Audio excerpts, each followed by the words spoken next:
En libertad, con Jano García. Damas y caballeros, ¿qué tal? ¿Cómo están? Sean bienvenidos a esta noche del 21 de abril de 2026. Han comenzado ya los trámites de esa regularización masiva por parte del gobierno de al menos 500.000 de personas, que ya les digo, como numerosas estimaciones han publicado, que no va a ser 500.000. Pero claro, ahora es, venga, va, regulariza tu situación. Sí, pero es que luego viene el pasaporte. Porque esto es así. Tampoco hace falta ser muy listo para saber que esto es así. Y no estaremos hablando de 500.000. Y a ello tenemos que sumarle, que ahora vamos a comentarlo también, esa ley de nietos que más de 2,5 millones de personas, que se dice pronto, se han acogido para obtener la nacionalidad española. Bueno, estas son algunas de las imágenes que han ido circulando hoy por redes sociales, de esas largas colas de inmigrantes ilegales para comenzar con los trámites para así pues, poder regularizar su situación tras ese decreto aprobado por el gobierno, que eso sí, todo esto te lo están vendiendo como una cuestión humanitaria. Porque claro, es que esta es la estupidez a la que nos enfrentamos de o estás a favor de la inmigración masiva o entonces lo que hay que la gente se muera de hambre. Y dices, hombre, pues miren, pues no, ninguna de las dos cosas. La verdad, ninguna de las dos cosas. Esto ha generado en muchos ciudadanos que incluso no sospechosos de ultraderechistas peligrosos en redes sociales, dicen, pero ¿qué locura es esta? Efectivamente. ¿Qué locura es esta? Pues lo que estamos viviendo y lo que cada vez se nota más, especialmente en las grandes ciudades. Que el cambio no es un cambio de 3 décadas, no. Cuestión de muy pocos años. Pues cada vez todo está mucho más saturado. Algunos culpan en la cuestión de la vivienda, que en esto es verdad que la inmigración, hombre, a ver, influye, pero no es única y exclusivamente por la cuestión de la inmigración, desde luego que no. Y otros que han visto cómo sus barrios directamente pues ya no son barrios españoles, sino pues que comida halal toda la que tú quieras, pero española poca. Porque esto va deformando las ciudades, porque claro, al final del camino, es que ya lo sabemos. Es que estamos hablando de un asunto que no es que la primera vez que sucede este tipo de políticas migratorias y no sabemos en qué va a desembocar. No, sí que lo sabes. Solo tienes que mirar al Reino Unido, Francia, los países nórdicos, la propia Alemania.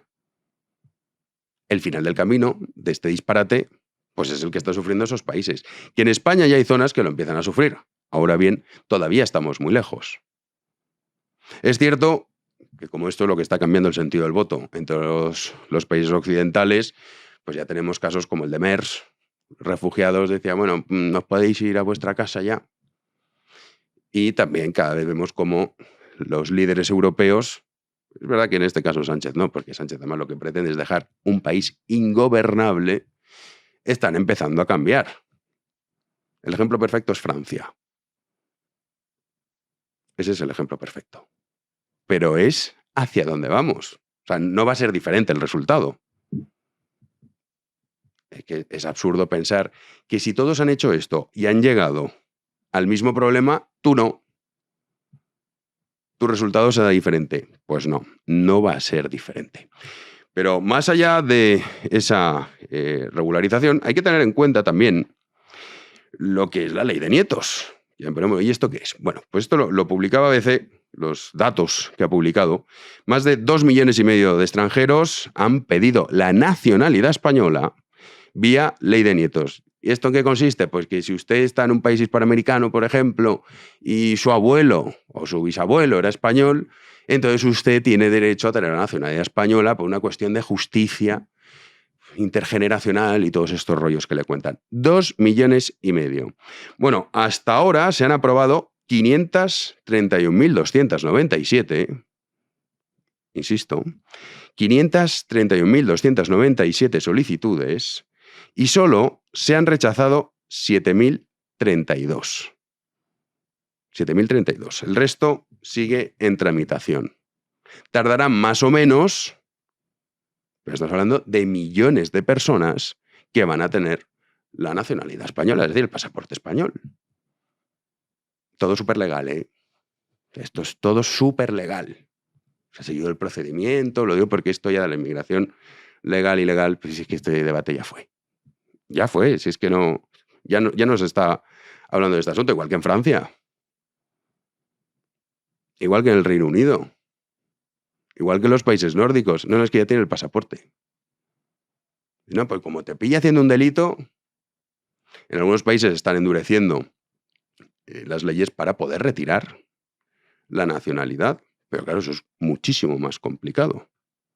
Y también se ha generado polémica porque publicaba una noticia también el diario ABC, luego se han hecho con otros medios, que Marlaska exigía que aquellos inmigrantes que estén en prisión preventiva, que también vayan a acceder a los trámites para regularizar su situación. Entonces, claro, algunos han dicho, pero hombre, a ver, ¿cómo un tipo que está en la cárcel, es verdad, prisión preventiva, va a empezar a solicitar su regularización? Claro, esto, que ya a algunos les ha parecido como excesivo, pues ha generado muchísima polémica. Entonces ha salido el propio Marlaska para aclarar que que esto no es así, pero es que ojo con la explicación que da. Es para que a uno, en fin, se le ponga la piel de gallina. Aquellas personas que tengan antecedentes penales no van a ser regularizadas. El propio Real Decreto exige carecer de antecedentes penales. Igualmente, tampoco van a ser regularizadas aquellas personas que puedan suponer un peligro, un riesgo para la seguridad nacional, para la seguridad pública, para el orden público. Y bueno, vamos por partes. Suponer un peligro para la seguridad nacional, ¿y eso cómo lo sabe usted? Porque claro, ¿cómo lo sabe? Pues no lo puede saber. Ah, mira, al final sí que suponía un peligro. Ya, sí, ya suponía, pero es que ya lo ha hecho. Igual que lo de los antecedentes penales. Si estamos hablando de países que no tienen la culpa, claro, pues esto es el puro azar. Nosotros hemos tenido la fortuna de nacer en países desarrollados, cada vez menos desarrollados, y pensamos que el mundo funciona como funciona aquí. Pero no es así. Basta con salir un poquito. Y cuando uno visita esos países, lo que sabe a la perfección es cuánto cuesta que te den una hojita que te diga que no tienes ningún antecedente penal. Es cuestión de pagar más o menos. Pero ya está. Es igual de absurdo cuando salía el Partido Popular también diciendo, no, esto nosotros la inmigración tenemos un plan. Y entonces habían pensado en que llamarán a los países de origen para exigir certificados. Primero, ¿quién te ha dicho a ti que exista una institución que se dedique a eso? Y segundo, ¿de verdad usted me está diciendo que los países subsaharianos, también los países hispanoamericanos, eso no se soluciona pagando y ya está? Que la corrupción de una nación, por eso cuando hablamos de la corrupción ya no es que nos han robado 3 millones, 5, es que fíjate la prostitución. No. La corrupción generalizada, cuando alcanza todos los niveles de una sociedad, el corrupto es el presidente, pero es que también es el policía. Y esto es así. Y basta con pagar. ¿Cómo vas a decir, dime usted una hoja del Chad, de Pakistán, donde usted quiera, que me diga que no tienes antecedentes penales? Pues bueno, esa hoja, según qué país, vale más o vale menos, pero ya está, nada más. Y hay que tener en cuenta que nosotros consideramos delito aquí muchas cuestiones que otros países no. Es una auténtica locura. Millones de personas. 2,5 millones la ley de nietos, 500,000 esta regularización masiva, más, cuando tengan el pasaporte, pues los que vendrán, como es lógico. Una auténtica barbaridad. ¿El objetivo? Pues dejar un país ingobernable y ya, eso sí, alterar el censo electoral. A ver si con suerte, porque no estamos hablando de pocas personas, no estamos diciendo, no, 30,000, no. Es que millones de personas sí que te cambian el resultado. Por supuesto que lo hace. Los que se están regularizando ahora no tendrán el pasaporte pasado mañana, pero lo acabarán teniendo. Pero los de la ley de nietos también. Y aquí, que esto supondría en cualquier país mínimamente sano un escándalo de tal magnitud que las calles estarían llenas, pues no pasa nada. Nadie dice nada y eso sí, si protestas, pues una especie de racista y tal, que además que tendrá que ver la raza con esto. Pues en esas estamos. Y mientras tanto, se sigue celebrando el juicio del caso Koldo, que hoy le tocaba al que era jefe de gabinete de Reyes Maroto. Algunos nos acordarán ustedes de esta señora, suerte la suya. Esta era ministra, que nos hemos acostumbrado a tantas cosas. Esta era ministra, que decía que no, que ella, que va, que Aldama no la conocía de nada. Bueno, pues le preguntaban hoy a su jefe de gabinete, oiga, ¿usted estuvo con Aldama en algún momento? Esto respondía. Bien, ¿usted como jefe de gabinete ha agendado en alguna ocasión o ha permitido alguna conversación telefónica entre su ministra y el señor de Aldama? Yo con que yo recuerde, tan solo al señor Aldama lo he visto en una reunión, o sea, no lo he visto, yo no lo recordaba, lo he visto en unos papeles, en el que vino a una reunión de un promotor musical con otras personas para solicitar una subvención al ministerio para un evento musical durante la pandemia. ¿Estuvo en el ministerio entonces el señor de Aldama? Estuvo en el ministerio. Vamos, que sí, que estuvo en el ministerio y él estuvo con Aldama. Pero vamos a recordar lo que decía Reyes Maroto, que esta tampoco es la más lista de la clase, claro, cuando en su momento Aldama empezó a contar, pues mira, con esta, que era ministra de Turismo, nos reuníamos para todas estas cosas y le preguntaban, ¿usted conoce a Aldama? Esto decía. ¿Usted conoció personalmente a Víctor de Aldama? No lo recuerdo. No lo recuerdo, decía. Pero luego es que se ponía más chula. Y entonces ya se hacía la víctima, que esto es muy propio también del mundo en el que vivimos, de ay, uy, mira qué ataques, uy, los bulos, mira lo que me están haciendo, qué horror, qué horror. Y entonces decía que Aldama era un mentiroso. Bueno, es muy fácil mentir, como hizo este señor, y lamentable que no pusiera encima de la mesa ninguna prueba. Cuando a uno se le señala, por lo menos, que en esas declaraciones se hubiera puesto encima de la mesa alguna prueba. Como digo, la mentira, el bulo, es lo que lamentablemente estamos viendo. Claro, dijo esto y al día siguiente el Confidencial publicaba esta imagen que ven en pantalla. Este es el nuevo, el otro, porfa, Héctor. Esta es lo que el Confidencial publicaba. Buenos días, Víctor. Lo típico cuando no conoces a nadie. Y disculpa, el retrato puso, quiere decir retraso, en todos los aspectos, sin duda. Son días complicados en mi ministerio. Le he pasado tu contacto al nuevo director de Tour España, Miguel Sanz, para que se ponga en contacto contigo.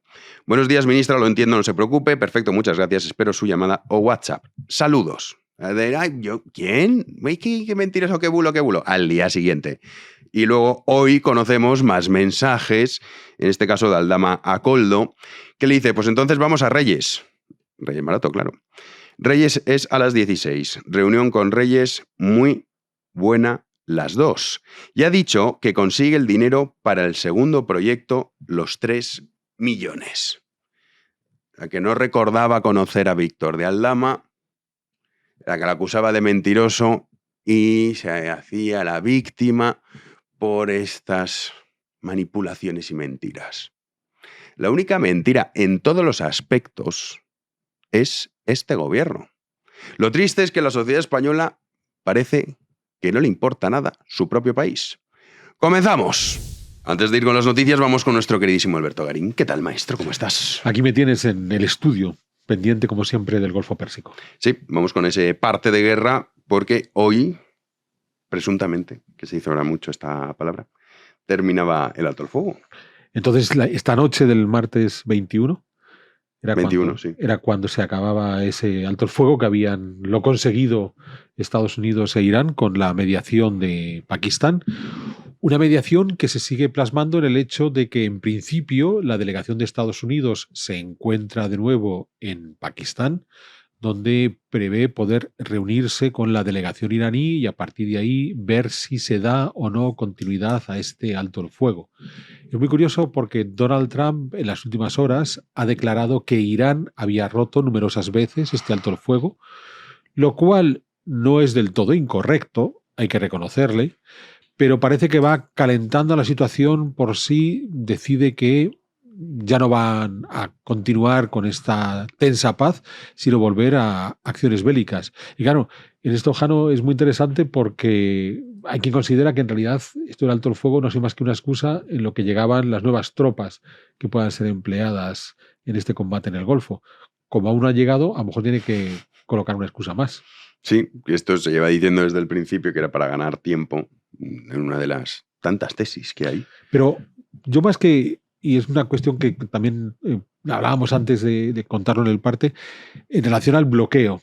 Bien, entonces, si yo ayer decía que el bloqueo está siendo muy efectivo por parte de Estados Unidos porque ya había comenzado a detener buques iraníes, hoy sabemos que también está deteniendo parte de eso que podemos conocer como buques con bandera de conveniencia, es decir, de otro país que no necesariamente tiene que ser Irán, o incluso más allá, lo que se llama la flota fantasma, de buques que de repente hacen operaciones para Irán sin que sean del todo claras. Pues uno de estos buques también ha sido retenido e incautado por el ejército de Estados Unidos, por la Armada, con lo que Estados Unidos demuestra que sigue apretando cada vez más en el cuello de Irán, muy lentamente, demostrando que es capaz de estrangular por completo la economía iraní.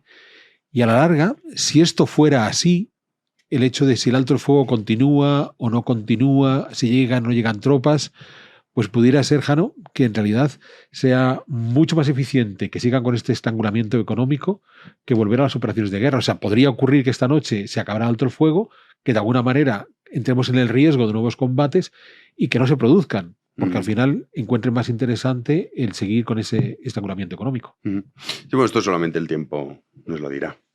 Sí, pero la cuestión está en que según vamos avanzando, Estados Unidos va demostrando cada vez más la capacidad de presionar al régimen iraní con unas formas, claro, de partida habíamos comenzado este conflicto viendo cómo bombardeaban sistemáticamente el país, descabezaban el régimen, todo el mundo esperaba una operación militar espectacular, todos menos el gobierno de Estados Unidos. Recordemos una vez más que cuando se reúne Trump con sus asesores para lanzar este ataque, la inteligencia estadounidense le dijo el régimen no va a terminar solo con bombardeos.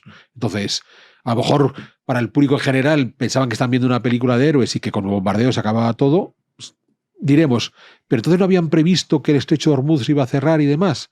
Bueno, a lo mejor consideraron que con los bombardeos podían debilitar el régimen de tal manera que quisiera sentarse a negociar.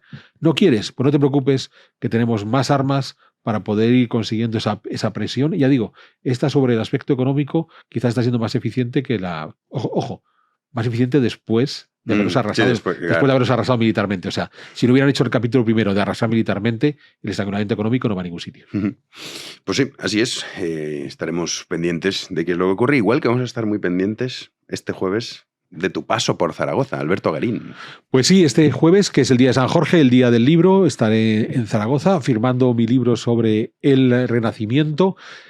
A las 11 de la mañana voy a estar firmando en la FNAC de la Plaza de España, dentro de la FNAC. La FNAC, sabéis que como está muy cerca del Paseo de Independencia, que es donde se coloca por el día del libro todas las librerías con sus mesas para que los autores lleguemos, pues la FNAC, como está al lado, no saca mesa, vas directamente al interior de la tienda. Eso a partir de las 11 de la mañana hasta las 2 de la tarde. Y luego, a partir de las 5 de la tarde hasta las 8, voy a firmar en la librería Antígona, que ya tiene su mesa puesta en el Paseo de Independencia a la altura del CIA, que sé que los zaragozanos con eso os encontráis muy rápidamente. Héctor, nuestro Héctor, que es zaragozano, me ha dicho así, el CIA que está junto a los cines, con lo cual una segunda referencia dentro del larguísimo Paseo de la Independencia de dónde va a estar la mesa de la librería Antígona. Así que aquellos que estéis interesados en el Renacimiento o en cualquier otro de los libros que he publicado, pues será un gusto poder encontrarme con ustedes allí, intercambiar un ratito y firmar el libro. Jueves. 11 de la mañana hasta las 2 en la FNAC del Paseo de la Independencia. En la FNAC de Plaza de España. Ah, vale, de Plaza de España. Sí. Que es donde FNAC de Plaza de España de 11 a 2. Que es donde empieza el Paseo de la Independencia. Vale, no estoy tan puesto. Y luego de 5 a 8 en el Paseo de la Independencia a la altura de Ceia. Eso es. Vale. Librería Antígona. Pues nada, de Zaragoza o aledaños. De Zaragoza o aledaños. Sí, ahí estará el maestro. Pues nada, querido Alberto, a ver... ¿Qué ocurre en el esta parte? noche con el fin del alto el fuego? Si algo sucede, pues supongo que lo contaremos mañana. Sí, hombre, no, ¿para qué estamos si no? Eso es. Si no es para contar lo que pasa. Pues mil gracias. Gracias a ti. Nosotros nos vamos ya a las noticias del día.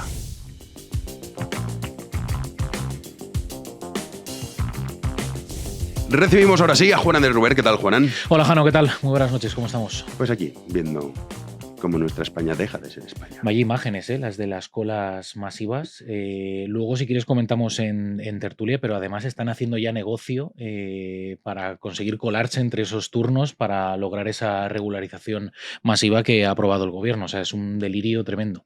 Y nos estamos fijando mucho en el tema de la regularización, que es para fijarse, pero de la ley de nietos, lo que publica ABC. No, es demoledor, es demoledor. Impresionante. Sí. Dices, no hay por dónde cogerlo. Millones de personas. Pero bueno, y lo peor... esto eso sí, se dice algo y no seas racista, hombre, claro. no querrás que muera la humanidad. Dices, pues no. No, claro, o sea, pero es que cuestionarlo es ser ya racista directamente, es que eso Sí. es el asunto. Pero lo que me hace gracia también, ayer veía un tuit que publicaba el PSOE del Ayuntamiento de Valencia, de la ciudad de Valencia, criticando al Ayuntamiento por el colapso en la gestión, y digo, pero ¿seréis cara duras?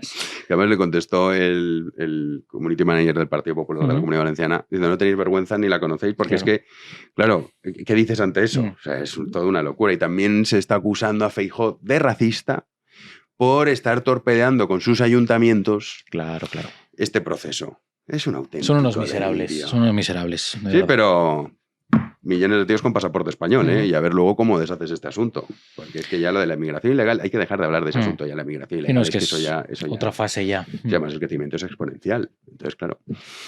Bueno, nos dirigimos a un mundo interesante, pero preocupante también. Pues sí, Jano, por desgracia, la verdad.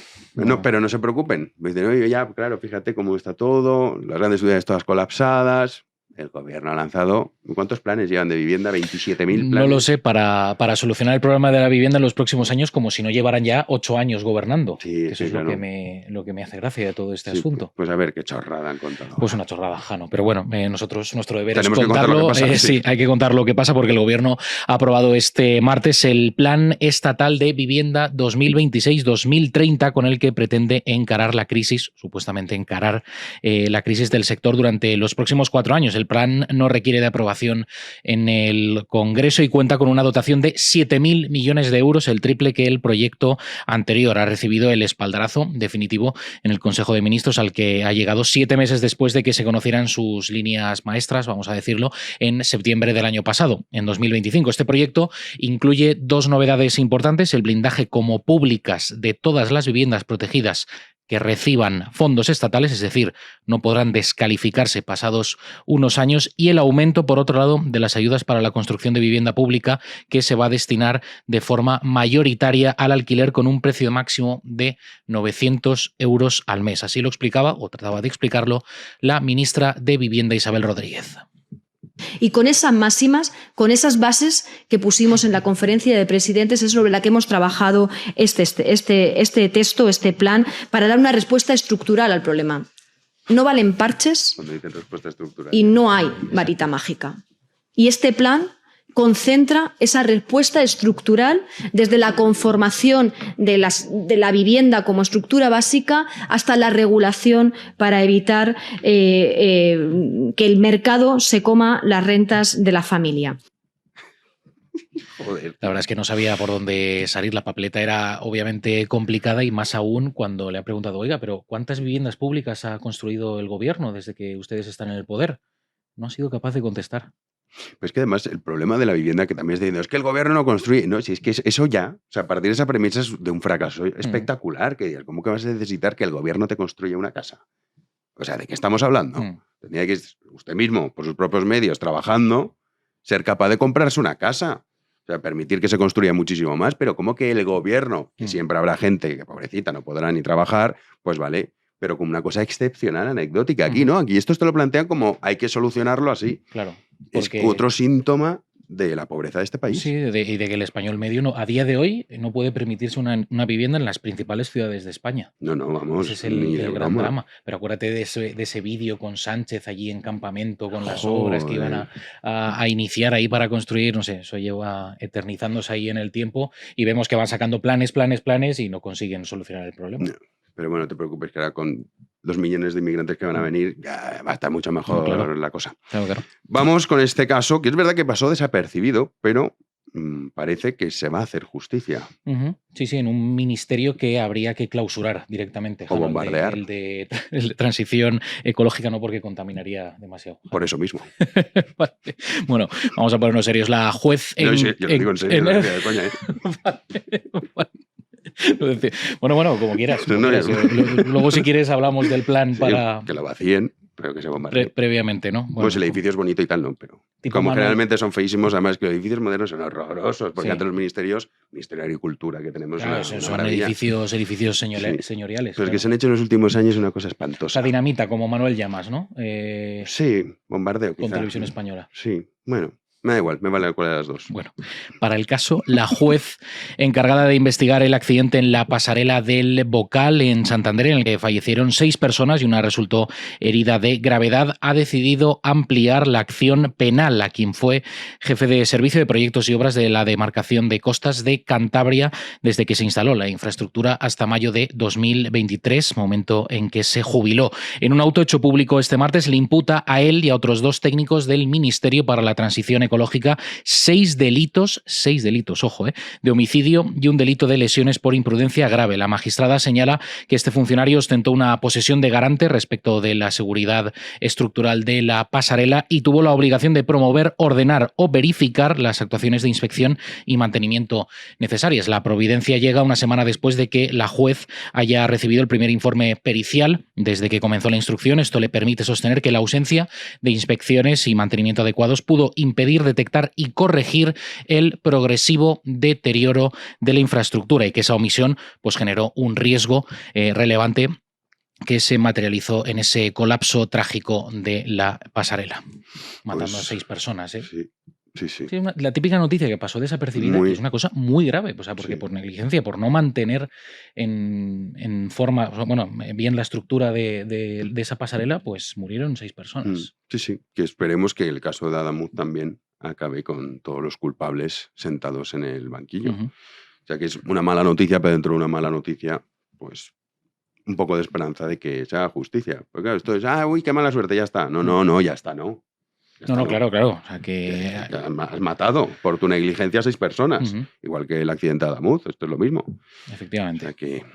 Bueno, vamos con Morante de la Puebla. Madre mía, que ayer estábamos hablando y justo al poco rato sufrió esa cornada terrorífica, la verdad, espeluznante. Las imágenes eran tremendas, pero bueno, lo operaron con éxito. Es verdad que en especial los médicos que atienden a los toreros nada más reciben una acogida. Son ángeles de la guarda. Porque Máximo García Padrós es una cosa espectacular. Está su hijo también. Hay cantera. Hombre, hay cantera, hay futuro, hay buena gente y gracias a ellos pues consiguen salvar la vida porque además son heridas siempre sucias, lógicamente por asta de toro y bueno, ya se encuentra en planta Morante de la Puebla tras pasar su primera noche en la UCI en el Hospital Viamed Santa Ángela de la Cruz en Sevilla. El diestro evoluciona favorablemente en su habitación donde continúa su recuperación sin dolor y bajo estrecha supervisión médica. Según el último parte ofrecido, los especialistas insisten en la necesidad de mantener la prudencia ya que el proceso de recuperación se va a prolongar durante varios días, aunque la herida pues presenta buen aspecto. El incidente se produjo al comienzo de la faena del segundo toro de su lote, que salió muy suelto, no obedeció al capote y terminó pues derribando al diestro, hiriéndole en el glúteo. El torero sevillano pues estaba bordeando el toreo, como suele hacer, y había cortado pues una oreja al primero de la tarde. Sin embargo, pues ese segundo astado le hirió gravemente hasta el punto que tuvo que ser operado en la misma plaza durante cerca de 2 horas. El parte médico de una buena medida de la gravedad del percance por el que sigue ingresado, y dice Morante, lógicamente, pues que ha sido la jornada más dura de su vida y también pues la más dolorosa. Bueno, esperemos que se recupere pronto. Parece que evoluciona favorablemente. Desde aquí, por supuesto, todo nuestro apoyo. Le mandamos todo el ánimo a Morante, gran torero, que además hace falta, lo hablábamos ayer también, aunque uno es sea muy necesario. Yo no soy morantista, tú sí. Pero se le reconoce el valor que tiene Morante, por supuesto. Efectivamente, y que bueno, pudo haber sido el desenlace pues mucho peor, y bueno, veremos también cómo evoluciona, porque la acogida fue tremenda y lo que destrozó también. Sí, la zona. No vamos a entrar en detalles, pero bueno, le deseamos pues una pronta recuperación. Sí, y como apoyo no podía ser hoy otra taza. Hombre, no claro que ser. Ayer la lucía yo, hoy te... Sí, hoy me toca. Los quites, ¿no? Te cedo claro, ahí el protagonismo, y para ello pues tenemos, entre otros productos, pues hasta el 60% de descuento en nuestra página web, en freedomcollection.es. Esta taza y otros productos hasta el 60% en ofertas flash. Pues sí, todo nuestro ánimo desde aquí a Morante de la Puebla. Claro que sí, maestro. Nosotros nos vamos a la tertulia. Damos ya la bienvenida a don Hermenegildo Altozano. ¿Qué tal? ¿Qué tal, Jano? ¿Cómo estás? Oye, me gusta mucho la corbata que has traído hoy. Muchas gracias. A ver, siempre me gusta, pero hoy especialmente. Bueno, pues me enorgullece saber que alguna de mis corbatas provocan todo. Siempre, pero es verdad que la de hoy es especialmente... Además es que acompaña al buen tiempo. Bueno, está a punto de caer un tormentón. Yo no sé qué coño pasa, perdona, pero es que siempre que vengo aquí, me he hecho los martes, joder. Es verdad. Es que hay un... ¿Podemos contar tu truco de los paraguas? Hombre. No, porque entonces me lo desvento. No. Se le puede bautizar como el coleccionista de paraguas. Exactamente. No, yo tengo una técnica para, pues en fin, para poder... para no empaparte. Para no empaparme cuando llueve. Hasta ahí puedo leer. Hasta aquí puedo leer y no pienso desvelar, porque es que si no, claro es verdad, esto es know-how muy importante, ¿no? Manuel Llamas, ¿qué tal? ¿Qué tal, hombre? Pues muy bien, aquí encantado, feliz de estar en esta santa casa. ¿Te has cortado el pelo? Me he cortado el pelo, macho, como tú. Sí. Bueno, a ti ya te está creciendo. Menos mal, porque fue... Tenemos es ya peinado estilo ya militar. Estamos en tiempos de guerra, amigo. Tiempos de guerra. Y el enemigo no está en Irán, que también está en Moncloa. Sí, además de verdad. Pues entonces yo debo ¿Qué tal, Luis Fer? Yo debo ser el hippie, Jano. Sí, tú sí. Yo no te veo ya a ti en el frente. A Manu sí, a ti no te veo en el frente. Pues yo creo que de aquí soy el único que tiene armas. Uy. Oye, exclusiva. Bueno. Oye, tengo armas y legales. Y no una ni dos. Uy. Tiene más de dos. Yo cazo, yo soy cazador, no me da vergüenza decirlo, me encanta la caza, tengo permiso de armas, tengo armas registradas y en su armero en mi casa. ¿No es lo que te acuerdas el novio de Iceta que quería poner un armero en Moncloa? Sí. Eso fue maravilloso. Sí. En plan GTA. Joder. En fin, bueno, vamos a empezar porque hoy tenemos muchas cosas. Sí, tenemos tela que cortar. Sí, entonces vamos a empezar, si os parece, por la regularización de inmigrantes, que ya han comenzado los trámites y claro, en redes sociales hay mucho movimiento, nerviosismo, se acusa a Feijóo de racista porque dice que está torpedeando los ayuntamientos del Partido Popular el proceso. Bueno, en fin, el disparate mayúsculo. Repasamos, Juanín. Sí, la regularización de inmigrantes llevada a cabo por el gobierno continúa generando largas colas en las administraciones públicas, donde cientos de personas acuden para tramitar el certificado de vulnerabilidad. En el caso del Ayuntamiento de Madrid, la fila casi daba la vuelta a la manzana, esperando desde las 7 de la mañana para ser atendidos, pero esa imagen la hemos visto en numerosos puntos de España, como Almería, por ejemplo. Vamos a verlo en pantalla, donde podemos comprobar esas colas y que ya se está haciendo incluso negocio con ella. Hay medios como The Objective que señalan que la obtención de una cita para iniciar el proceso de regularización ha comenzado a presentar costes desorbitados en distintos puntos de España. Un trámite que es gratuito y que puede alcanzar hasta los 600 euros en función de la urgencia, la provincia o el intermediario. Esa es la situación ahora mismo en España.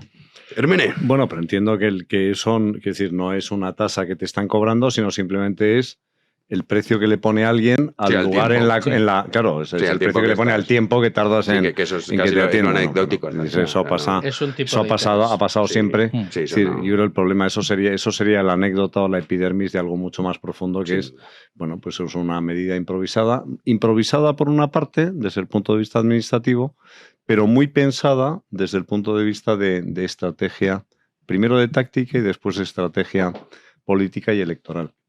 porque esto tiene una finalidad evidente. Lo que pasa es que aquí hay, es decir, como todo fenómeno, hacer un análisis simple pues es lo fácil y hacer un análisis completo pues es mucho más complejo y este no es el lugar, ¿no? Vamos a estar aquí haciendo un análisis pero por tratar de sintetizar.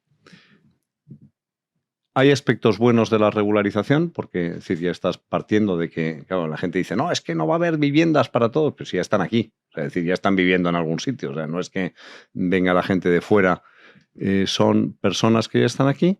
La regularización tiene ventajas desde el punto de vista de censo y de conocer quién es realmente quien está viviendo en el país, con lo cual a efectos de control es mucho más interesante. También te sirve de filtro. Si se aplicara bien, diría, oye, pues mira, el que tiene antecedentes penales, policiales o que no tiene una hoja de inmaculada de servicios, como se decía antes, pues lo que hay que proceder es a la expulsión, pero eso no se va a producir. Por contra, ¿qué es lo que tiene? Bueno, pues tiene, si lo unimos a la circunstancia del otorgamiento de nacionalidad española por la ley de nietos, aquí tenemos un posible cálculo electoral que significa que en aquellas provincias donde a mí me faltan una serie de votos para alcanzar por la ley DONT, con esa perversidad de los restos, ¿no? Porque muchas veces el escaño se decide por 100 o 200 votos, como el que obtiene la nacionalidad española fuera de España puede votar en una determinada circunscripción sin que esté obligado a hacerlo, pues eso puede en un momento determinado ser objeto de un manejo interesado y que pudiera derivar en una alteración de lo que sería un resultado natural. Entonces eso hay que tenerlo en cuenta, que el objetivo de esa medida encierra un cálculo electoral y que si les da tiempo a llegar, y en el caso de la naturalización pensemos que también quienes tienen residencia en España, aunque no voten en las elecciones generales, pueden votar en las elecciones municipales y en las elecciones autonómicas, con lo cual ahí también podemos tener una alteración en algunos casos del mapa de poder. Y bueno, y luego también hay otra cosa que es importante, que es lo que está generando desde el punto de vista de la libertad de circulación en el ámbito de la Unión Europea. Muchos países van a sacar la bandera de la seguridad nacional, que sirve para todo. Es decir, tú dices que esto es seguridad nacional y te sirve pues para que un húngaro no invierta en talgo, para que un inversor extranjero no compre Danone en el caso de Francia. Y entonces, bueno, pues eso se puede traducir en que se restablezcan controles que habían desaparecido dentro de la Unión Europea, sobre todo en el espacio llamado Schengen. Sí, de hecho, Bardella ya criticó, no sé si el único, han dicho, pero esta locura, porque al final también les afecta a ellos. Estamos hablando de millones de personas. Son el medio millón de la regularización, que no piden el pasaporte inmediatamente, pero lo acabarán obteniendo, más esa ley de nietos, que son 2,5 millones. Sí, no, claro. O sea, claro, tú tienes. Es que y sobre todo es que el nieto, es decir, no necesariamente, aunque obtenga nacionalidad española, lo que obtiene es un pasaporte que le permite entrar en la Unión Europea y se puede establecer. Pues algunos se establecerán en España. Oye, pues bienvenidos sean los que lo hagan para aportar riqueza o ingenio o trabajo, que eso está muy bien y siempre ha sido muy bueno. Y además, si tienen ese vínculo cultural, pues siempre ayuda mucho más que una inmigración que no tiene ni la tradición cultural ni habla el idioma que se habla en España, pero se pueden establecer en cualquier país y eso es un fenómeno que ya sabemos que cuando se producen flujos migratorios desordenados u ordenados de una manera que no sea un flujo natural que se integre naturalmente, pues provoca distorsiones. En algunos casos muy graves, en otros casos no tan graves, pero bueno, lo hemos visto en Alemania con el caso de los refugiados, de aquella funesta Angela Merkel, y lo hemos visto en Francia pues con esas políticas de puertas abiertas, o en Italia hasta que Meloni decidió tomar cartas en el asunto, ¿no? Luis Fer. A ver, el relato que se construye alrededor de este tipo de medidas es muy ventajista para la izquierda y en muchas ocasiones la oposición yo creo que no no termina de interpretar las cosas correctamente. Pero aquí da la sensación de que el que se opone a que regularicen a 500.000 o a 850.000, decía Funcas, que al final iban a ser más otros 300.000 cada año, pues que el que critica esto pues es un fascista, un racista, un xenófobo, que no le gusta el diferente, que es que no aguanta que vengan negros, que es que lo llevan fatal. Y del otro lado nadie termina de defenderse. Oiga, usted que si es un problema de espacio, es un problema de recursos, es un problema de costes y fundamentalmente es un problema humanitario. O sea, estás haciendo un llamamiento para que venga gente para obtener una tarjeta, para poder permanecer en un sitio sin tener, no se sabe muy bien qué alternativas para poder desarrollar y ganarse la vida. O lo que me está diciendo usted, señor presidente del gobierno, es que a los 500.000 que va usted a regularizar les va a dar una paga a todos ellos si no se la estaba dando ya. Una paga que le permita vivir. Porque eso lo que va a significar es que cada vez va a salir más dinero de estos bolsillos y de estos de aquí, de Manuel, y del tuyo Hermene, y del tuyo Jano, y de toda la gente que nos ve, para poder mantener a esa gente. Hay estudios, hay análisis que lo que dicen es que cada uno de estos inmigrantes que van a regularizar tendrían que ganar, ojo, 45.000 euros mínimos al año para empatar, para que el coste en servicios públicos que van a consumir fueran empate con lo que van a aportar ellos de recursos para poder financiar esos costes. 45.000. A ver, de todos los que nos están escuchando, ¿cuánto cobran? A lo mejor sí, menos de 45.000. si dejas de pagar a Jessicas, etcétera, a lo mejor baja un poquito, pero... Sí, bueno, pero hoy ese punto de equilibrio está... 44.999 de periodo. En 45.000. Entonces ahora volverán otra vez los críticos. No, porque tú solo piensas en el dinero, no eres solidario, los impuestos están para ayudar. Bueno, vale. ¿Están para ayudar a qué? A personas... ¿Estás llamando a personas que viven mal en sus países para que intenten venir aquí a qué? ¿A mendigar un subsidio? ¿Ese es el gran futuro que ofrece la economía española?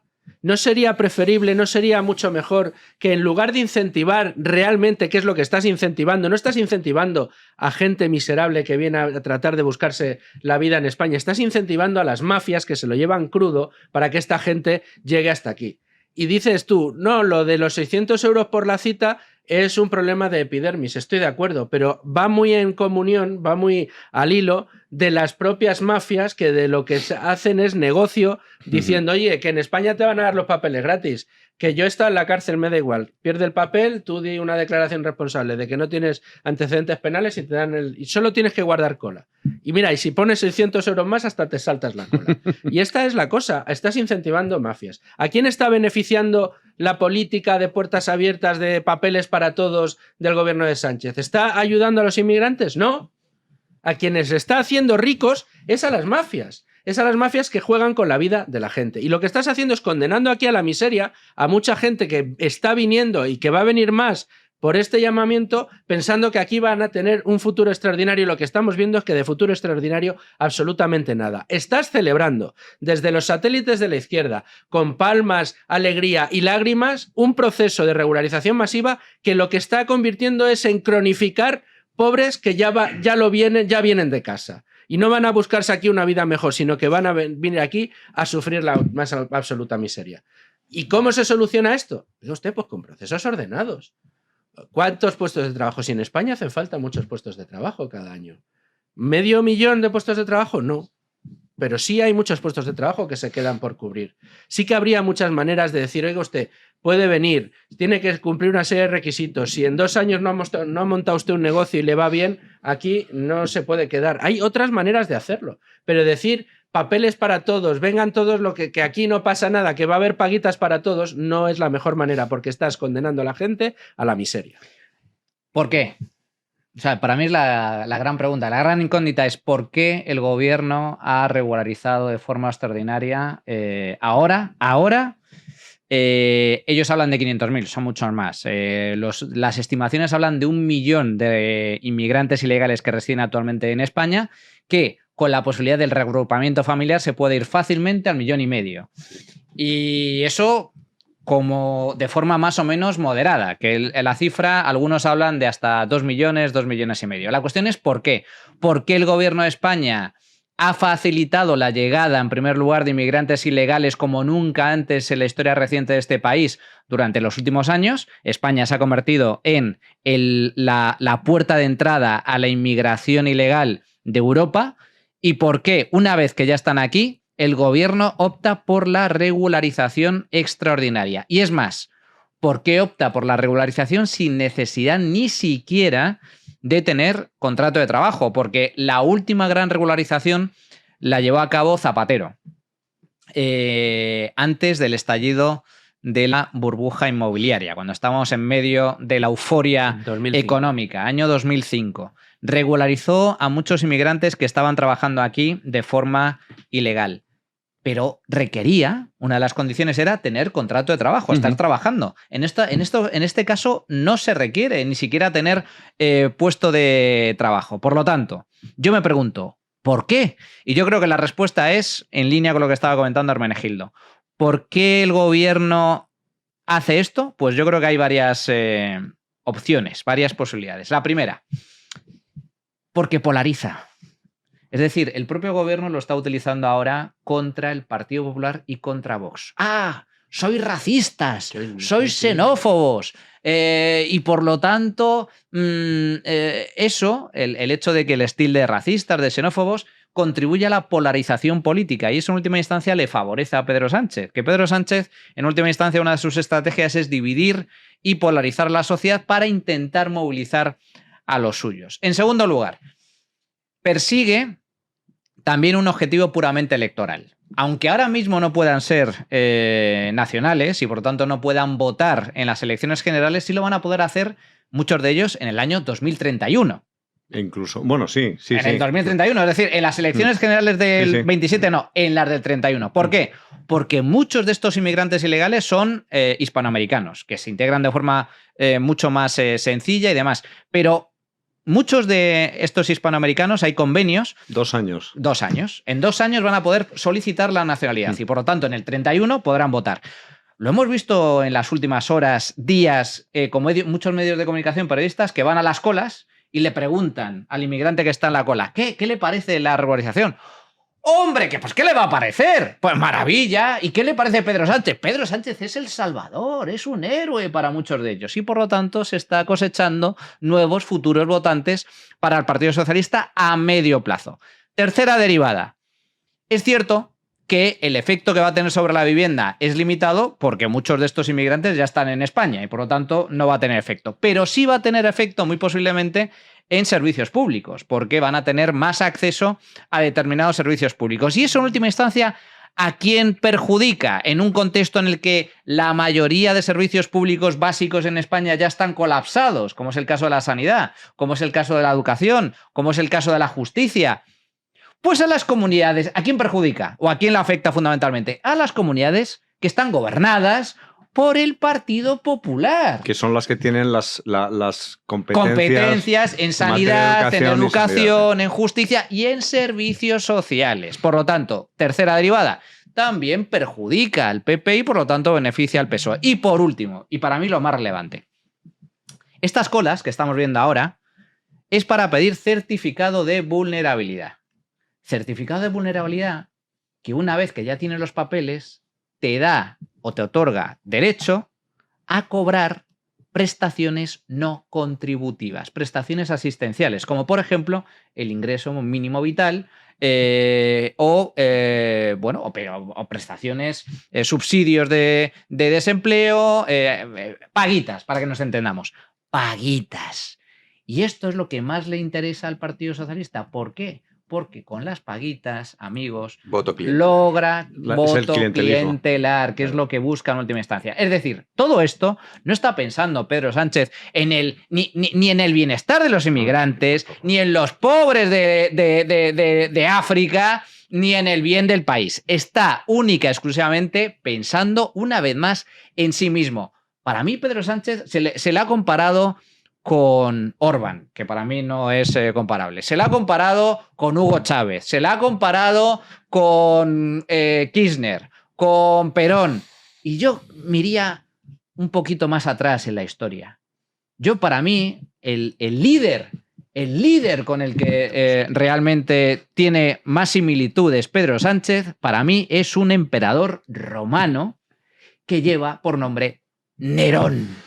Y Nerón, mientras Roma ardía en llamas, ardiendo toda la ciudad, provocada por él, el incendio, él tocaba la lira y componía poemas con la corte. Fíjate, Manolo, yo creo que es decir, como caricatura está fenomenal, pero yo creo que si en dos países encajaría bien Pedro Sánchez como político, sería en el PRI mexicano o en el peronismo también de mayor tradición clásico. O sea, sería un político peronista perfecto. Vamos, además, daría igual porque además sería capaz de hacer políticas, entre comillas, de izquierda y de derecha sin despeinarse, ¿no? En función de... O como el PRI, ¿no? Pues tocaría, es decir, estaría en el Partido Revolucionario Institucional, en este caso sin la limitación de los 6 años que tienen de mandato los presidentes mexicanos, sino habría inventado algún otro tipo de... Solo un detalle, Hermene. Esta es noticia también de esta misma semana. Pedro Sánchez ha sido denunciado por la número 2 de la Internacional Socialista. Porque no... El PRI, que formaba parte de la Internacional Socialista, ha denunciado a Sánchez por corrupción. ¡Hombre! Imagínate cómo es el personaje. El PRI, que es uno de los partidos más corruptos de la historia de la humanidad. Pues el PRI, quejándose de Pedro Sánchez, pues dice, lo mío corrupción, pero si Pedro Sánchez es más corrupto que yo. Sí, hay corrupción y corrupción, porque esto, a mi modo de ver, es mucho más grave esta cuestión de la inmigración que, por ejemplo, el caso Koldo. O sea, pero tiene muchísimas más consecuencias, ¿no? Por eso digo que es que a la gente esto parece que le da igual. Digo, bueno, no le da igual. Bueno. Vamos a ver, sumar, que le parece mal que tengan que hacer incluso trámites. O sea, que simplemente tú llegas y dices, ya está. Sí, que más o menos es lo que han pedido, porque a mí lo que me hace mucha gracia, ahora sí que hablamos de eso, que ha salido Marlaska diciendo... Tienen que venir con la hoja de antecedentes penales del país de origen. Digo, pero tío, bueno, venga, vamos. Sí. Sobre todo escrita en árabe y traducida y con la postilla, porque claro... Lo que cueste, según cada país, costará más o menos decir, ¿tú qué antecedentes penales quieres? ¿Qué quieres que Ninguno, pues ya está, vamos. Sí, solo con la palabra dada. Sobre este asunto de la regularización masiva se ha hablado mucho hoy a nivel político. Sumar, por ejemplo, tacha de estorbo. Los controles de la administración reclama directamente papeles para todos los inmigrantes por decreto. Así lo señalaba en el Congreso la portavoz de esta formación después de reunirse en la mesa de portavoces. Nosotros tenemos una norma en la que dice claramente cuáles son los requisitos para poder regularizarse en nuestro país. Y son muy amplios. Es una regularización generosa, estricta, por supuesto, en sus términos, pero muy generosa para conceder a la gente aquello que ya es nuestras vecinas y vecinos, que sean ciudadanos también con papeles, ¿no?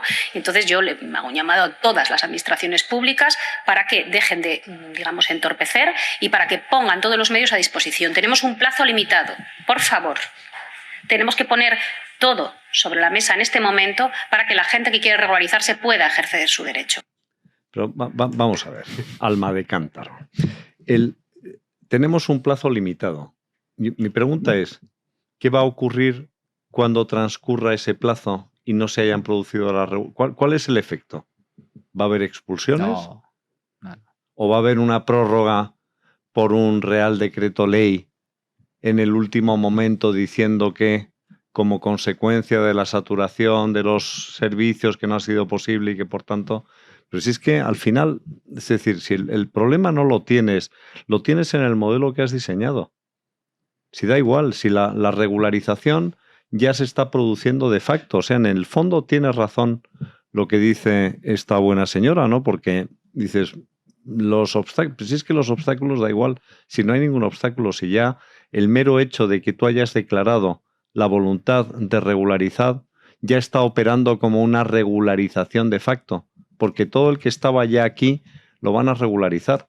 Van a tardar ABC, da igual el plazo, da igual lo que le vayan a reclamar, no hay consecuencias asociadas a que se exceda el plazo sin regularizar, porque nadie va a expulsar a esos inmigrantes que estén de forma ilegal en España. Es así de sencillo, porque si tú me dijeras, mire usted, hay una orden terminante al ejército, a la policía, a la Guardia Civil, de que procedan como los agentes de inmigración de Estados Unidos a poner a deportar a los inmigrantes ilegales, pero es que no va a ocurrir tal cosa, no va a soportar, es decir, es imposible que Pedro Sánchez pueda soportar una fotografía de unos policías poniendo en la frontera a unos inmigrantes irregulares. No lo va a hacer. Luis Fer. A ver, otro de los aspectos que tenemos que tener en cuenta es que dentro de la izquierda, y en línea con lo que comentaba antes Manolo, sí que hay una intención real, como decía Irene Montero, de la teoría famosa del reemplazo. Y no es que sea algo que deslicen bajo cuerda, es que hemos tenido a Irene Montero a voz en grito en mítines diciendo que sí a la teoría del reemplazo, que ojalá barramos a los fachas y a los racistas y que en su lugar tengamos inmigrantes y personas, bueno, ella dice migrantes, y personas racializadas que barran del mapa a los fachas y sí queremos que voten y sí queremos que estén. O sea, quiero decir que la cosa está ahí. Y la cosa está ahí con, insisto, una cantidad enorme de personas que va a ir llegando y que va a ir empezando, como decía Manolo, a cobrar la paguita, a cobrar la subvención y que va a estar... Pero claro, mi pregunta, intentando dar por bueno que un proceso de estas características solucione los problemas que puedan tener los inmigrantes que hoy viven en España. Que yo pienso en el típico inmigrante que lleva aquí unos años intentando sacarse la vida adelante y demás, que lleva trabajando en negro una temporada, quizá pues haciendo chapuzas de albañilería, quizá haciendo de técnico de aire acondicionado, quizá limpiando alguna escalera, quizá reparando alguna persiana, pero todos los días sacándose algún dinero en B, dinero negro, y que está juntando 1.500, 2.000 eurillos todos los meses que le da para mantener a la familia. Y de repente dicen, te vamos a regularizar. Y ahora si quieres, venga, vamos a trabajar en A. Te va a costar el 50% la mitad. La ¿Alguien en su sano juicio piensa que todos los inmigrantes, que ojalá fueran todos en esas condiciones, que están en esas condiciones, van a querer regularizar también su situación laboral para contribuir a este fantástico país que le va a dar una paguita? Porque lo que va a haber ese inmigrante, ¿de qué va a ser? Anda, que yo ahora me regularizo, me dan una subvención y puedo seguir llevándome los 2.000 euros en B porque no los pienso declarar. Y esa es la situación. Pero es que a mayores existe el famoso efecto llamada. Y el famoso efecto llamada lo que hace es que mientras ahora regularizas a 500.000 o a 800.000 o a 1 millón a los que vayas a regularizar ahora, ¿qué vas a ir haciendo año tras año cuando precisamente el efecto de esta regularización, como sucedió en 2005, haga que cada vez venga más gente y más gente y más gente que necesite ser regularizada, que te llene de nuevo las calles, que traiga inseguridad, porque la pobreza trae inseguridad, porque es así, porque puede ser un discurso que a algún cagapoquito no le guste, pero es que funciona así las cosas, la vida es así, señores, es así. Vayan ustedes a los barrios más pobres de España y serán probablemente los barrios más inseguros de España. Y esto es así, entonces traen inseguridad. Y que se lo digan a la gente de Cataluña, que se lo digan a la gente de determinados barrios de Barcelona, que se lo digan a gente de determinadas localidades enteras en Gerona, donde la población inmigrante e inmigrante musulmana ya supera a la población nativa de esas zonas. Quiero decir con esto que lo que están consiguiendo no es solucionarle el problema a una gente, no es evitar una situación de vulnerabilidad de un colectivo. No, lo que están haciendo es generando un problema crónico en la sociedad española que lo que va a hacer va a ser multiplicar la miseria y multiplicar los problemas. Porque todo el que entre a cobrar el ingreso mínimo vital ahora, a cobrar la renta mínima de inversión, el REMI, la Vital, como le llaman ahora, va a seguir creciendo y creciendo. Y si hasta ahora el ingreso mínimo vital lo han cobrado en España, atención a la cifra, 3,5 millones de personas en total, pero ahora mismo está un poquito por encima de los 2 millones, las personas que hoy en España están cobrando, imaginémonos que le metemos ahora 1 millón más, coincidiendo. ¿A dónde vamos a llegar? ¿Qué país queremos hacer? ¿Qué país va a ser España? ¿Qué queremos que sea? Pero al final del camino ya lo tienes, o tienes que fijarte, lo comentaba antes Hermen, en los países que dices, España tiene un problema con la inmigración, empieza a tener problemas en ciertas zonas en España. Luego, hay problemas muy serios ya en muchas zonas en España. Pero no llegan al nivel de Alemania y de Francia. Es que es eso. O sea, es que no llegas al nivel. O sea, aquí no tenemos los banlieues de París, es decir, que son o zonas enteras como ocurre en Inglaterra, donde se aplica la Sharia. O zonas como ocurre en Estocolmo, donde la policía no entra. Entonces, eso todavía en España no se ha producido. Y no se ha producido en gran medida porque tenemos la ventaja de que gran parte de la emigración...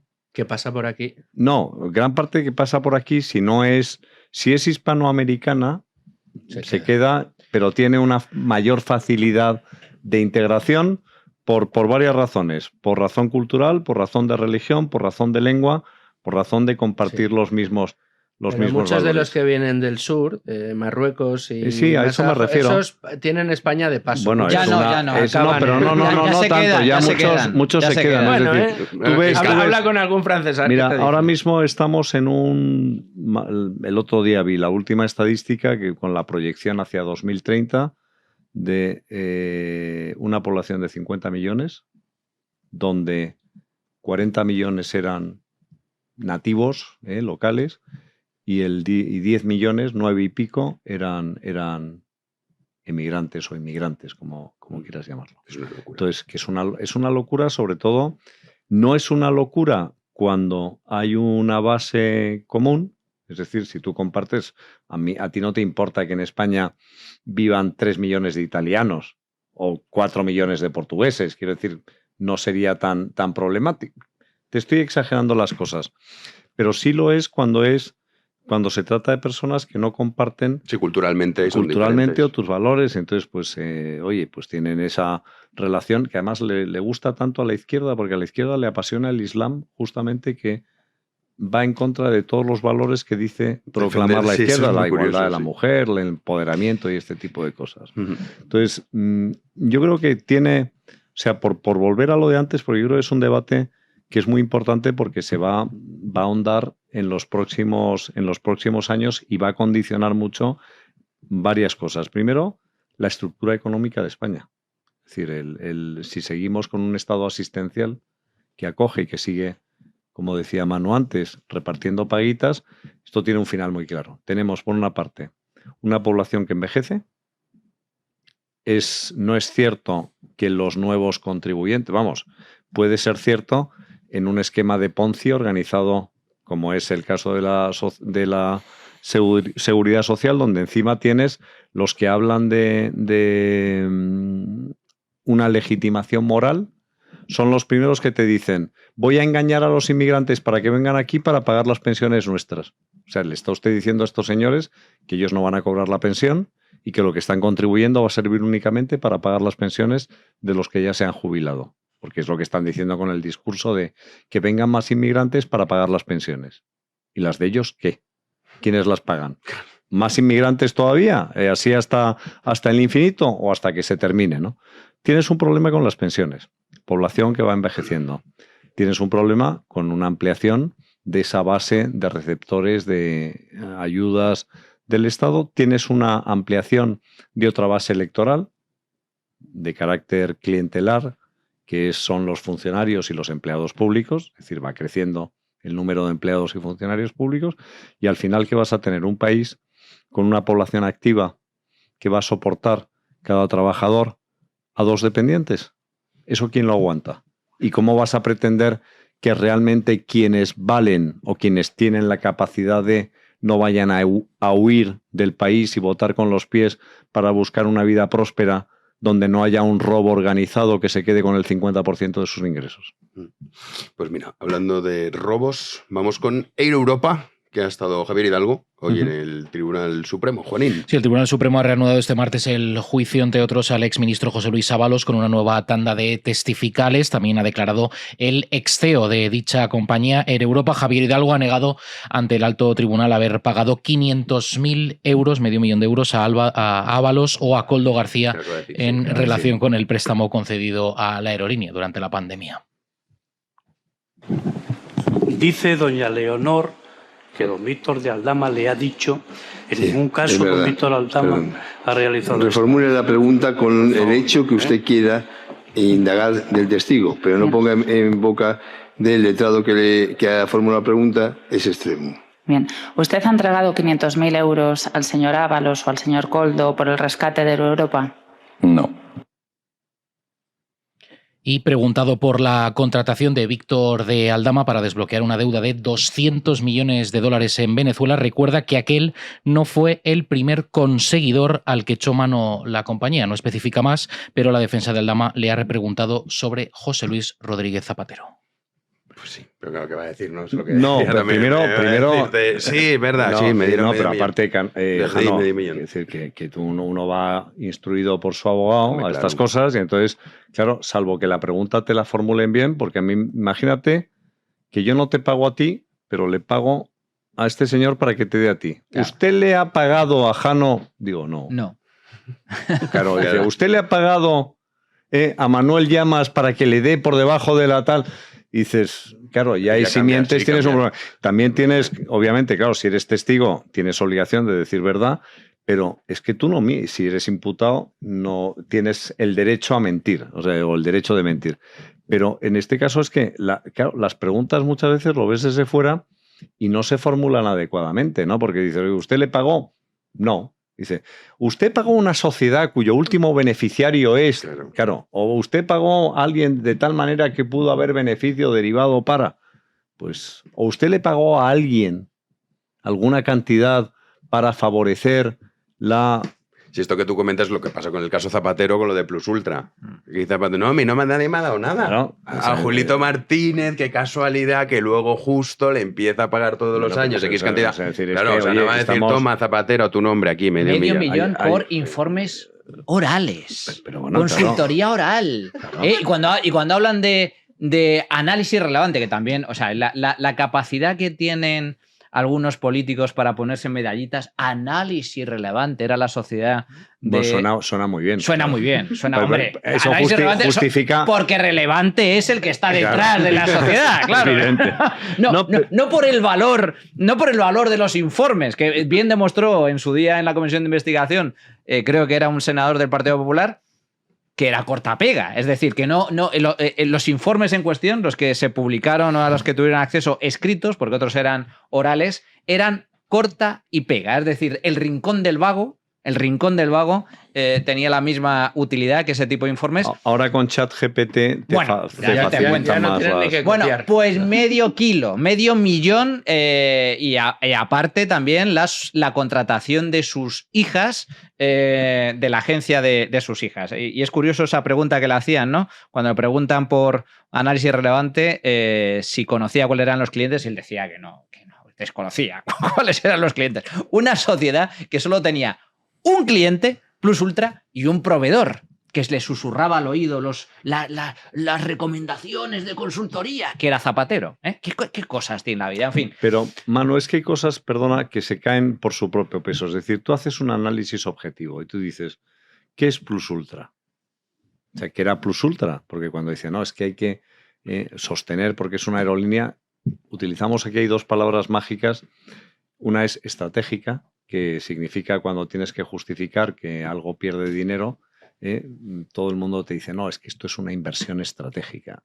Estoy convencido que cuando es una inversión estratégica, palma dinero seguro. Es ¿no? ruina. O sea, eso, tú le escuchas a cualquiera, da igual, del IBEX 35, del SP 500, da igual. Cuando alguien dice, esto es una inversión estratégica, ¿está palmando pasta? Seguro. Pues en este caso pasa lo mismo. Solo un apunte. En el tema de Air Europa, que es una puntualización muy buena la que comentas, Hermenegildo, porque claro, esa pregunta concreta, bueno, pues Hidalgo dice no, yo no le pagué 500.000 euros a la trama, ¿no? Al señor Ábalos.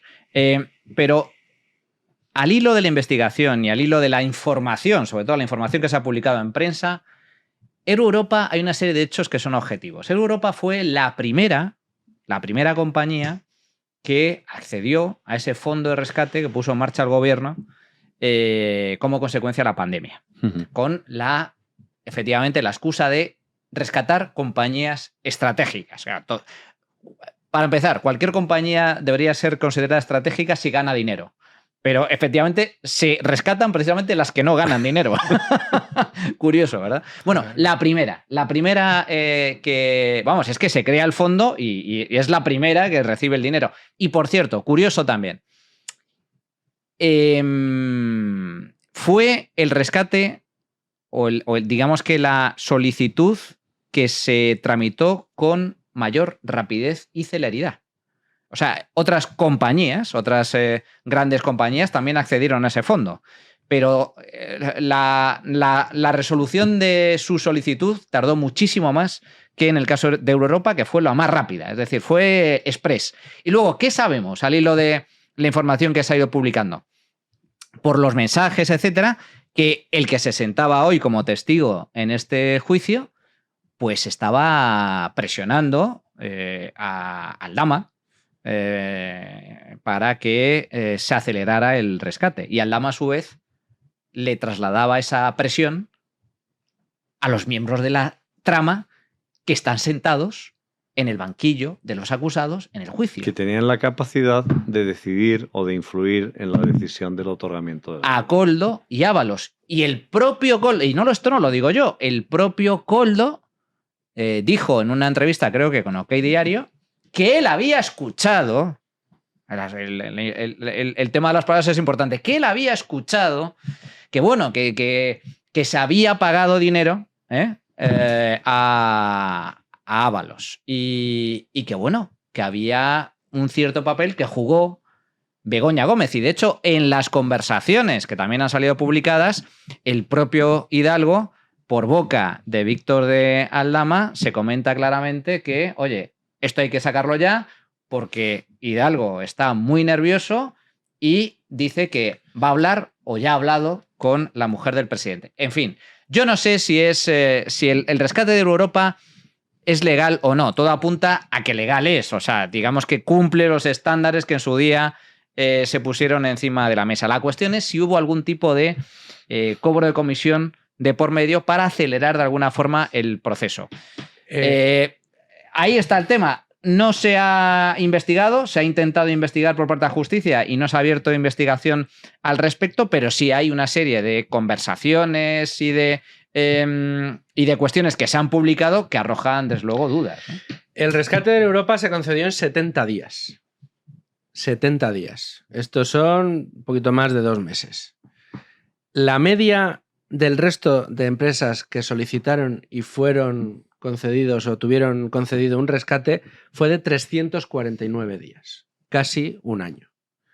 Esta es la diferencia, porque una cosa dice, bueno, porque se haya andado más prisa en el de Europa como era el primero, 70 días frente a 349 de media del resto, que algunas han durado más el periodo de aprobación. Y no era un periodo de aprobación como el de Plus Ultra, que duró, tengo aquí la nota, 182 días, 6 meses en ser aprobado, que creo que fueron algo menos de 50 millones. Estamos hablando de 500 millones de euros. Casi 500 millones de euros el rescate de Air Europa.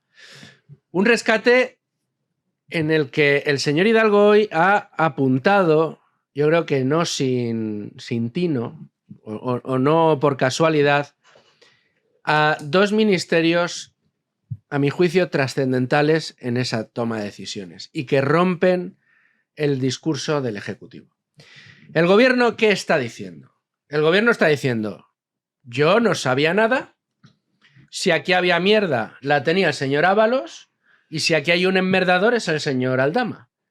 Y lo de Cerdán ya hablaremos. Pero de toda esta historia, aquí la mierda la tenía el señor Ábalos y lo hemos apartado, y si nosotros encontramos un culpable, lo separamos. Pero ¿a quién ha señalado el señor Hidalgo en su comparecencia de hoy? A la SEPI, María Jesús Montero, y a Economía, Nadia Calviño.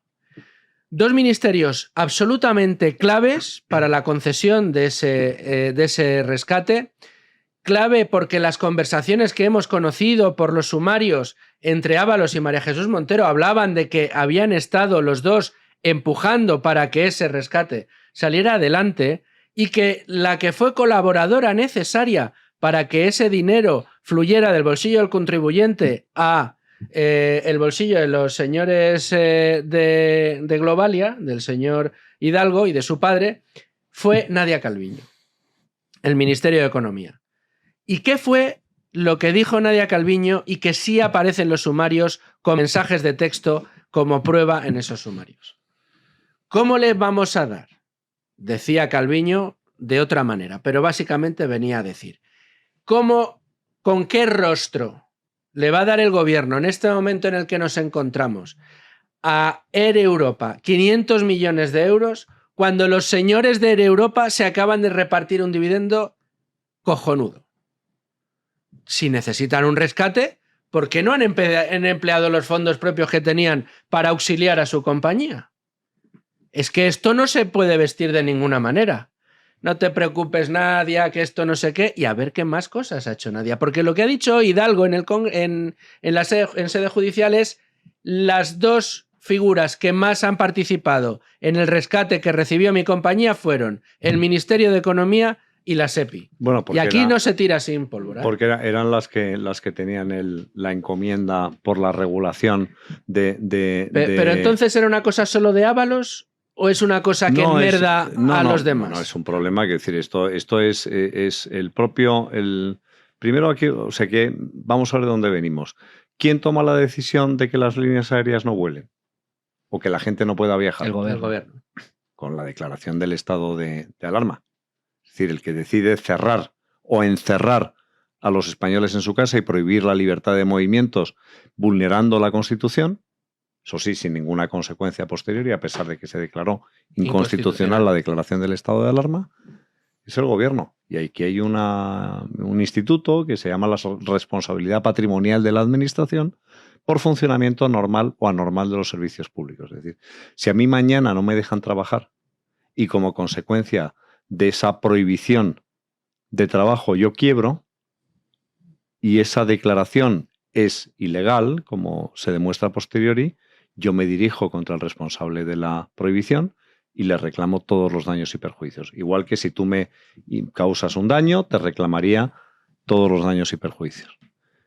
Dicho esto, el diseño, como ocurre siempre, es decir, siempre que participa una autoridad que tiene que autorizar algo y a la que le das un poder muy grande, muy exorbitante, y si lo haces depender de una sola persona, peor todavía, pues tienes la senda de la corrupción abierta. Si tu decisión en un momento determinado vale 1.000 millones de euros o 500 millones de euros, pues vale mucho más esa decisión que si vale 10 euros. O sea, ¿por qué la gente llama a Ábalos y no te llama a ti para el rescate de Air Europa? Porque tu decisión en el rescate de Air Europa vale 0. Claro. Y la decisión de Ábalos o del otro vale 500 millones. Pero el problema está en el diseño del sistema. Es decir, al final tú dices, y aquí te voy a decir una cosa, no caigamos en la trampa de aquellos argentinos que decían la culpa la tienen ustedes que corrompen a los políticos. No. El corrupto es el político. Claro. Porque, perdona, si yo estoy en un estado de necesidad y estoy con el agua al cuello y me está llegando a la nariz y resulta que me alcanza los ojos y ya no puedo respirar y tengo, imagínate, a 5.000 trabajadores que dependen de una decisión en un momento determinado, pues tú haces lo que sea por acelerar. O sea, la culpa, en el supuesto de que hubiera culpa, no la tiene el señor, el problema la tiene el que acelera. Es decir, si yo mañana voy y le pido a, pongamos, estoy haciendo caricatura y exagerando, ¿no? A José Luis Martínez Almeida que me haga una concesión de suelo municipal en el centro de Madrid, sin publicidad y tal, ¿y por qué tal? ¿Quién tiene la culpa? ¿Yo que la pido o Almeida que me la da? Siempre el político. Pues evidente. Pero eso que dices de los argentinos es que ese argumento se ha utilizado también en España por parte del PSOE, diciendo que la culpa es de los empresarios corruptores. Claro. Solo un matiz, porque creo que alguien miente. Alguien está claro que miente. Hablaba antes de la entrevista de Koldo. Koldo dijo en esa entrevista a OK Diario que Begoña Gómez gestionó para Javier Hidalgo el rescate de Europa. Y la hija de Carmen Pano, que está en el tema de los hidrocarburos, fue la que dijo que Víctor de Aldama en su día le había dicho que había pagado 500.000 euros, los Hidalgo le habían pagado 500.000 euros a la trama Ábalos-Koldo. Por lo tanto, aquí alguien miente. La cuestión es quién. ¿Quién? Sí, y viendo un poco el historial de los personajes. Efectivamente. Donde no hay mentira, es en la Plaza de Toros. Juanín, repasamos nuestras ofertas de Freedom Collection hoy con mayor motivo. Exacto, para ello, gloria eterna. Todos los artículos de Morante tienen un descuento de hasta el 60% de descuento que pueden ya consultar en nuestra página web en freedomcollection.es, como esa taza que tiene Jano ahí. Hombre, la podemos cómo no ver, ponérsela hoy, claro. la de gloria eterna. Desde aquí pues le volvemos a mandar ese ánimo, nuestro apoyo a Morante de la Puebla después de esa acogida que sufrió en Sevilla. Pues sí, mucho ánimo al maestro. Manuel Llamas, te vemos el sábado en Economía en Llamas. Sí, señor. Y también en La Trinchera te escuchamos en el radio. Pues ahí estaremos. Yo, esto que me quedo con el tema, ¿eh? O sea, que tienes varias armas, ¿no? ¿Sabes cuál es uno de mis sueños? Algún día de mis sueños, ¿sabes? algún día lo cumpliré. Algún día lo cumpliré. Es ir a una de esos campos de tiro que hay en Texas, coger una K-47, No hace falta que te vayas a Texas, si te vas a Rumanía y tal también lo puedes hacer. Sí, bueno, pero a mí lo de Texas me gusta más. Yo lo hice en Rumanía. ¿Sí? ¿En Rumanía? Bueno, a ver, pero hay más países, ¿eh? Hay más Los del países. este generalmente ahí tienes opciones. Sacarse la licencia no es tan complicado. No, pero esto no hace falta, me refiero, tú vas, pagas, disparas un ratito y te vas. Sí, eso es divertido, hombre. Sí, te desahogas. Sí. Luis Fer, nos vemos la semana que viene a la siguiente y también Un te placer. escuchamos en el radio con ánimo de lucro. Con ánimo de lucro. Oye, y para aquellos que les guste invertir, si me dejas un momentito, tenemos una web nueva para nuestro curso, invertirconcabeza.es. .es, no pongan como, Orjo, otras cosas. .es, que aparecen otras. Invertirconcabeza.es. Invertirconcabeza.es y ahí además estamos haciendo cositas y para aquellos que quieran apuntarse, para cuando abramos la próxima edición, ya pueden hacerlo en invertirconcabeza.es. Pues sale, ya te dejamos deberes a la audiencia. Hermene. Don Jano. Nos vemos la semana que viene en la siguiente. Cuando tú quieras. Está lloviendo. Siempre. ¿Has traído paraguas? Coño, pues no sé qué cuando coño hemos pasa, entrado a grabar hacía un día estupendo. Todos los puñeteros martes, macho, que es que llueve, joder, o sea. ¿Me dejas decir, solo para que la gente quede un poco con el misterio? Hermenegildo es la única persona que he conocido en mi vida que sale de casa sin paraguas, pero regresa a casa con paraguas. Sí. La cuestión es cómo lo consigue. Ilegal, cuidado, todo legal. Siempre, claro. Sí, pero hombre, el truco no lo vamos a desvelar. Pero no vamos a desvelar el truco porque. Y además paraguas buenos. No, muy buenos. No cualquier cosa. Vamos ahora Bueno, a perdona, por uno. voy a decir porque ahora vamos a ir por uno. No es de ese lugar, no son los mejores. Yo te puedo decir dónde están los mejores, pero en ese sitio, evidentemente. Bueno, pero nos vale, ahora volvemos juntos. Exacto. Volvemos cerca, entonces volvemos juntos andando y hacemos siempre esa parada. Y hacemos la parada para el enésimo paraguas de la temporada. El armario de paraguas de Hermenegildo tiene que ser Infinito. Cuando viene gente a casa y llueve y tal, digo, llévatelo, no hace falta que me lo traigas de vuelta, ¿no? Juanito y yo nos vemos mañana. Mañana más, si Dios quiere, aquí estaremos. Nuestro querido Héctor a los mandos un día más y a todos ustedes, ya saben, freedomcollection.es, también se pueden hacer socios y así nos ayudan a que podamos estar aquí cada noche. Nosotros regresaremos mañana a las 9 de la noche aquí en Libertad, en Big One Media, como siempre. Muchísimas gracias por estar ahí.